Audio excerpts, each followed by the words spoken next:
समझने की बात है, सुख वस्तु से नहीं है। जैसे कई बार आपसे कहता हूं ना, भोजन में स्वाद नहीं होता, स्वाद तो भूख में होता है। भोजन से जो सुख प्राप्त हो रहा है ना, उसका कारण भोजन में नहीं, आपके भीतर है। क्योंकि यदि भोजन में स्वाद है, फिर भूख मिट जाने के बाद वो स्वाद कहाँ चला जाता है? भोजन में हो तो रहना चाहिए। भोजन में स्वाद नहीं है, स्वाद का कारण आपके भीतर है, भूख। ऐसे वस्तु में सुख नहीं है। सुख तो प्रभु के अनुकूल होने में है, सुख प्रभु के प्रसन्न होने में। सुख चाहत हरिवंश हित, कृष्ण कल्पतरु से। पुनः निवेदन करूं आपको, अरे सुख प्राप्त करना हमारा अधिकार है।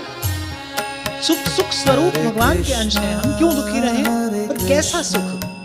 ये विषय जन्य सुख नहीं। भगवान के नाम के भजन से जो सुख प्राप्त होता है, प्रभु के रूप के दर्शन से जो सुख प्राप्त होता है, भगवान की लीला कथा के श्रवण से जो सुख प्राप्त होता है, भगवत धाम के आश्रय से जो सुख प्राप्त होता है, वस्तुतः वही सुख कहलाने योग्य है।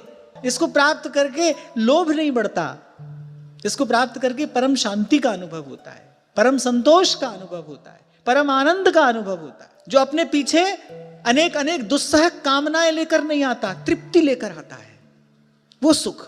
और वही सुख कहलाने योग्य है। समझने की बात है, सुख वस्तु से नहीं है। जैसे कई बार आपसे कहता हूं ना, भोजन में स्वाद नहीं होता, स्वाद तो भूख में होता है। भोजन से जो सुख प्राप्त हो रहा है ना, उसका कारण भोजन में नहीं, आपके भीतर है। क्योंकि यदि भोजन में स्वाद है, फिर भूख मिट जाने के बाद वो स्वाद कहां चला जाता है? भोजन में हो तो रहना चाहिए।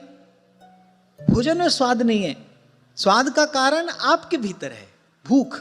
ऐसे वस्तु में सुख नहीं है। सुख तो प्रभु के अनुकूल होने में है, सुख प्रभु के प्रसन्न होने में है। सुख चाहत हरिवंश हित, कृष्ण कल्पतरु से। पुनः निवेदन करूं आपको, अरे सुख प्राप्त करना हमारा अधिकार है।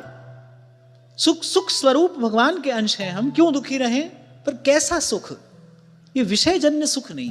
भगवान के नाम के भजन से जो सुख प्राप्त होता है, प्रभु के रूप के दर्शन से जो सुख प्राप्त होता है, भगवान की लीला कथा के श्रवण से जो सुख प्राप्त होता है, भगवत धाम के आश्रय से जो सुख प्राप्त होता है, वस्तुतः वही सुख कहलाने योग्य है।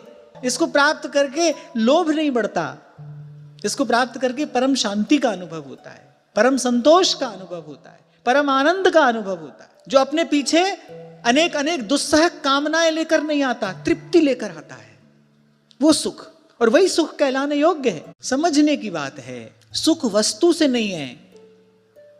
जैसे कई बार आपसे कहता हूं ना, भोजन में स्वाद नहीं होता, स्वाद तो भूख में होता है। भोजन से जो सुख प्राप्त हो